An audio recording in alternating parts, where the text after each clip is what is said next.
We are all about developing electric eVTOLs for the purpose of the most economical air taxi trips in the world. Infrastructure is a huge challenge. Most cities are extremely crowded. We need the most compact wingspan to be able to land in tight spots, tight spaces, and how to actually get both vertical flight as well as forward flight to happen in one go.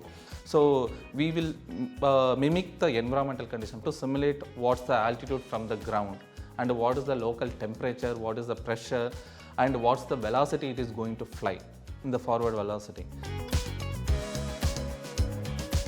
With Dassault Systèmes software, we can do CFD meshing or FEA or the engineering drawing itself. There are battery software, all of these things integrated into one platform.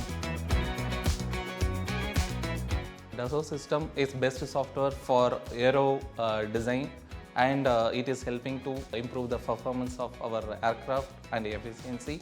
We have to ensure that whatever we are designing, we will come to know how it is going to perform. Our calculations show that we may be able to do as many as about 50 trips of about 30 kilometers each, which is fairly long distances within the city. The ultimate goal is to be able to do multiple short trips in a single charge of the battery. Going forward, we believe that Dassault Systèmes will also actually help us with developing better batteries.